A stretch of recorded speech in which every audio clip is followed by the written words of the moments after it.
आज हम कर रहे हैं परसेंटेज के कुछ वर्ड्स प्रॉब्लम। लास्ट क्लास में हमने आपको परसेंटेज के बेसिक प्रॉब्लम्स बता दिए थे। उन बेसिक प्रॉब्लम्स में हमने देखा परसेंटेज की मीनिंग क्या है, परसेंट का क्या मतलब होता है, कि डिक्रीज और इंक्रीज परसेंट कैसे निकालते हैं। आज हम वर्ड्स प्रॉब्लम करने वाले हैं और उन वर्ड्स प्रॉब्लम, ये बेसिक वर्ड्स प्रॉब्लम है, क्योंकि बेसिक क्लियर नहीं होता तब आप किसी हायर क्लास की वर्ड्स प्रॉब्लम परसेंटेज के नहीं कर पाते। तो पहले हम आपको डिटेल बताते हैं आज की बेसिक वर्ड्स प्रॉब्लम कैसे समझते हैं। हम पहले आपको करेंगे क्वेश्चन नंबर, देखिए आपका 1 कर देते हैं, ये 2, ये 3 और ये 4। तो मैं पहले क्वेश्चन नंबर 3 समझा दूंगा, क्योंकि यहाँ से आपका कॉन्सेप्ट बनेगा, फिर हम इसे सॉल्व करेंगे कांटे, ठीक है। तो चलो लेट्स स्टार्ट। देखिए कह रहा है क्वेश्चन नंबर 4 करते हैं, इसमें ज़्यादा आपका जो है कॉन्सेप्ट बेसिक बन जाएगा, या फिर यही सही। चलो ठीक है, ठीक करते हैं। देखिए कह रहा है चमेली है, चमेली ने कितने रुपए बचा लिए हैं? 600 रुपए आफ्टर स्पेंडिंग 75%। यानी चमेली के पास कितना पैसा है ये आपको नहीं पता है, कितना इसके पास मनी है ये मनी आपको नहीं पता है, लेकिन जो भी मनी इसके पास होगी उस मनी का कितना परसेंट उसने सेव किया है, तो जो सेव किया है उसकी परसेंटेज दे रखा है कि 75% इसने क्या किया, सेव किया। तो सेव होने के बाद कुछ पैसा आएगा। आप ऐसे समझो कि अगर आपके पास 100 रुपए है और 100 रुपए में आपने 75% क्या कर रखा है, खर्च कर रखा है, सॉरी ये स्पेंड कर रखा है। स्पेंड मतलब खर्च कर दिया। तो मान लो कि 100 रुपए में अगर 75 रुपए आपने खर्च किया है, स्पेंड किया है, तो आपके पास जो बचेगा, सेव होगा, वो कितना होगा जी? 100 माइनस 75 तो कितना आया? 25 बचता। तो हमें परसेंट में दे रखा है कि कितना मनी उसके पास जो है खर्च किया है। तो ये बताओ अगर उसने 75% खर्च किया है तो सेव कितना परसेंट किया होगा? सेव किया होगा 100 माइनस 75, तो कितना परसेंट सेव किया होगा? सिंपल सा कॉन्सेप्ट है।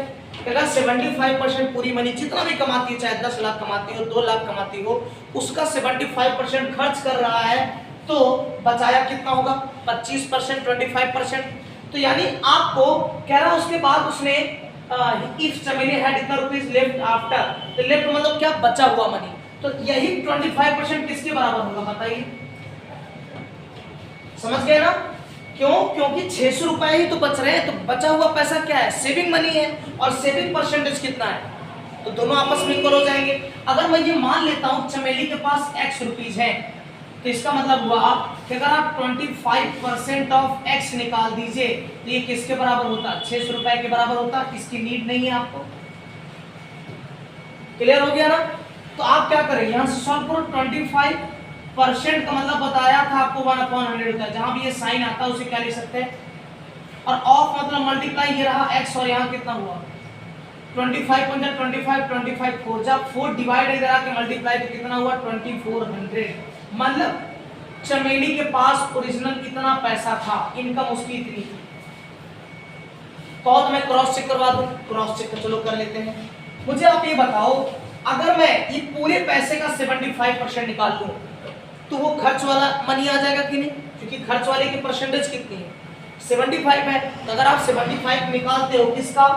75% ऑफ 2400। इसे कैसे सॉल्व करेंगे आप? इसे हम सॉल्व करेंगे बेसिकली, देखिए कैसे कर लेते हैं। 75 और परसेंट मतलब कितना हुआ 1/100 और ऑफ 2400। आप इसके 2 0 2 ऐसा करते हैं।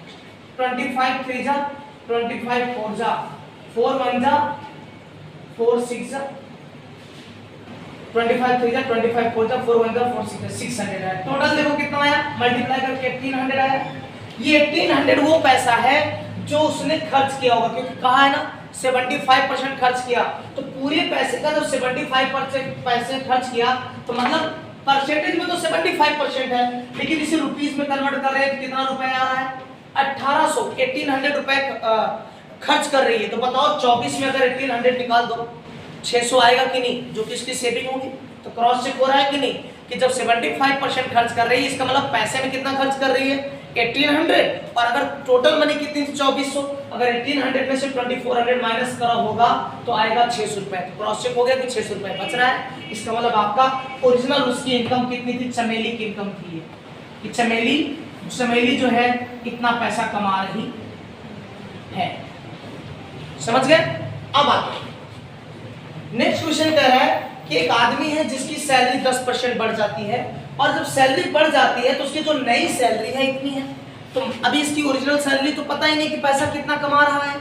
तो मान लेते हैं, हम ये मान के चलते हैं कि जो बंदा है आदमी, मैन, उस मैन की सैलरी, मैन्स सैलरी मान लो क्या है, एक्स रुपीज है, ठीक है, एक्स रुपए मान लिया।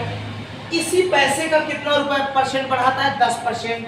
तो अगर मैं 10% ऑफ एक्स निकालूं तो 10% मतलब मैंने कहा जब भी परसेंट आएगा तो परसेंट को 1/100 राइट करिए, और x 10 1 जा 10, 10 10 जा 100, x 1 जा x 1 जा x अपॉन 10। ये वो पैसा आया जो बढ़ गया है। अगर बढ़े वाले पैसे को इसमें जोड़ दो तो नया पैसा मिलेगा। कहने का मतलब है कि मान लीजिए कि रामू है, रामू की सैलरी थी 500 रुपए, उसकी सैलरी 200 बढ़ जाएगी। तो ये जो बढ़ा हुआ सैलरी है अगर ओरिजिनल सैलरी में जोड़ोगे तभी तो उसकी न्यू सैलरी पता लगेगी कि नहीं। न्यू सैलरी क्या हो जाएगी, फिर 700 हो गया। तो ये 700 आया कैसे, ओरिजिनल में बढ़ा हुआ पैसा जोड़ दिया जाता है। तो ओरिजिनल कितना माना है आपने, x, जो बढ़ा हुआ पैसा है वो कितना है, x/10। तो अगर आप न्यू सैलरी की बात करोगे तो न्यू सैलरी कैसे निकलने वाली है, आप ये पुरानी सैलरी जो x थी और जो नया आया इनको जोड़ दीजिए, तो यही क्या होता आपका नई सैलरी होती। अब इनको आप एलसीएम ले लो, एलसीएम लेंगे तो 10 आएगा, 1 से डिवाइड 10, 10 1 जा 10x, और यहाँ कितना आ गया x 1 जा x, क्योंकि 10 से 10 डिवाइड 1 का x, बेसिकली आ गया 11x अपॉन 10 अपॉन 10। लेकिन मुझे ये बताओ न्यू सैलरी की वैल्यू तो पहले से पता है 1,54,000, तो यहाँ पर रख लीजिए 1,54,000। अब आप 11 से कट करो, 11 से कर दो, 11 1 जा 11, 4 बचेगा, 4 इसे बनाएगा 44। जब आपको 44 बनाएगा तो 11 4 जा 44, और कितने जीरो बचे इधर 3, और ये डिवाइड करा के मल्टीप्लाई, तो 1440 इज इक्वल टू x। इसका मतलब हुआ कि आपको जो उसकी सैलरी थी वो कितनी थी, आपकी ओरिजिनल पहले इतनी थी, पहले इतनी थी, 10% बढ़ने के बाद कितनी हो गई आपकी, जो है इतनी हो गई। तो बढ़ी कितनी हुई जरा देखो आप, बढ़ने के बाद सैलरी कितनी थी, देखो 14 माइनस 14, 3 और ये 3, पहले तो 0 आएगा 3, यहाँ देखो चौथे प्लेस पर यहाँ 0, यहाँ 4 आया, फिर यहाँ 5, यहाँ 4 1 आया, और यहाँ 1 1 0, यानी इतनी सैलरी बढ़ गई है 10%। मतलब ओरिजिनल सैलरी इतनी थी, बाद में इतना इंक्रीज हो गया, तब आपका जो है इसका जो न्यू सैलरी थी। तो इसका मतलब इसका मेन सैलरी क्या थी, ओरिजिनल सैलरी ये थी।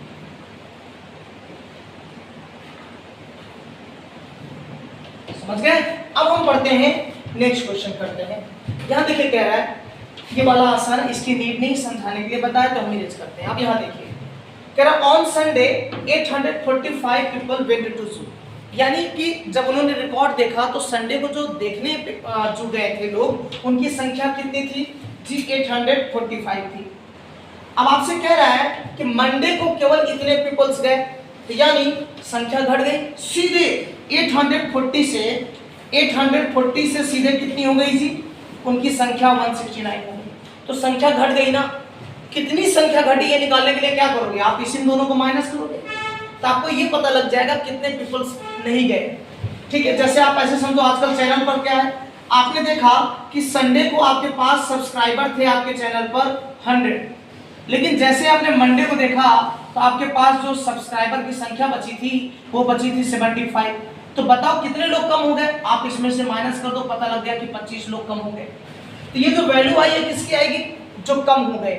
तो यहां से अगर इनको माइनस कर दिया जाए तो बताओ 15 में से 9 गया 6, फिर ये बचेगा एक 13 इधर कह देगा 6, तो कितना आया 7 7 6, और ये बचेगा 7, यही आएगा।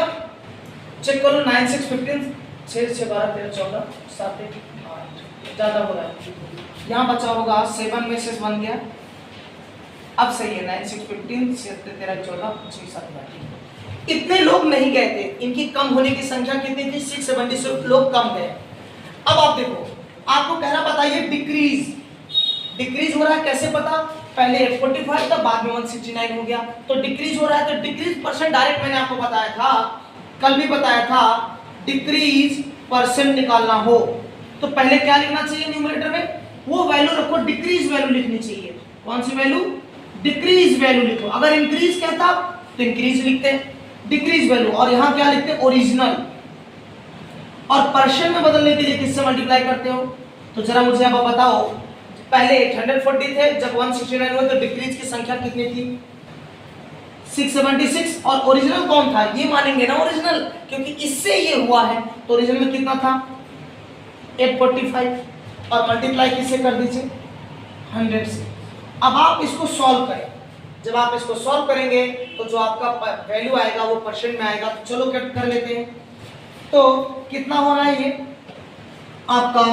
5 से कट कर दीजिए, तो 5 से यहाँ करेंगे तो 20, और 5 से यहाँ करिए तो 5 1 जा 3, 5 6 जा 30, 5 9 जा, ये हुआ।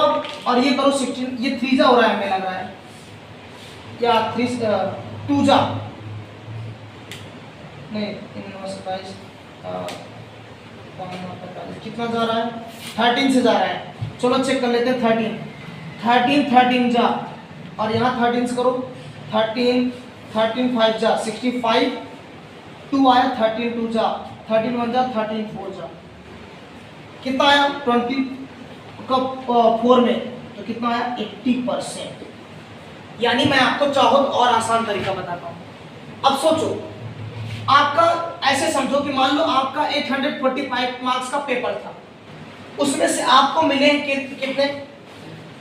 676। तो परसेंट में बदलने के लिए क्या करेंगे? हमेशा ऐसे तो नंबर लिखा जाता है, मल्टीप्लाई, सॉल्व कर डालो। आपने देखा पहले 5 से इसे कट किया तो कितना आ रहा था? 169। 5 से इसे कट कर दिया तो कितना आ रहा था? 20। फिर 13 से इसे करो, 13 3 जा, 13 से इसे करेंगे तो 13 5 जा 65, लेकिन यहाँ 67 है तो 2 बचा होगा ना इसका, इसके साथ 26 बना देगा। 13 2 जा 26, 13 1 जा 13, 13 4 जा 80% हुआ है नहीं हुआ। तो इंक्रीज और डिक्रीज का सिंपल कॉन्सेप्ट है कि अगर आपको डिक्रीज परसेंट पूछ रहा है तो जो वैल्यू डिक्रीज हो रही है उसको यहाँ लिख दो, ओरिजिनल यहाँ लिख दो। मैं थोड़ा सा रिवीजन आपको एक और कराता हूँ। मान लो इसे उल्टा देता, ये आपका हो गया कंप्लीट। अगर यहाँ देता कि संडे को ये दे देते, संडे को 169 हो गए और मंडे को गए 845, अब बढ़ रहे हैं ना, इतने से इतने हो गए, बढ़ गए ना, तो क्या परसेंट हुआ? Increase percent. तो अब कितने इंक्रीज हुए?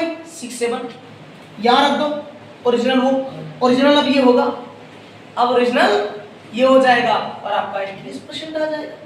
तो आसानी से आप इन क्वेश्चंस को कर सकते हैं वर्ड्स प्रॉब्लम को, अगर बेसिक क्लियर होते हैं तो।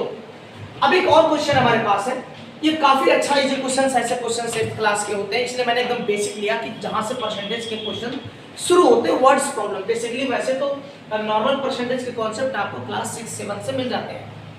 देखिए, करेक्ट फुटबॉल टीम है, इस टीम ने कितने मैच खेले हैं? 10, लेकिन उस टोटल मैचेस में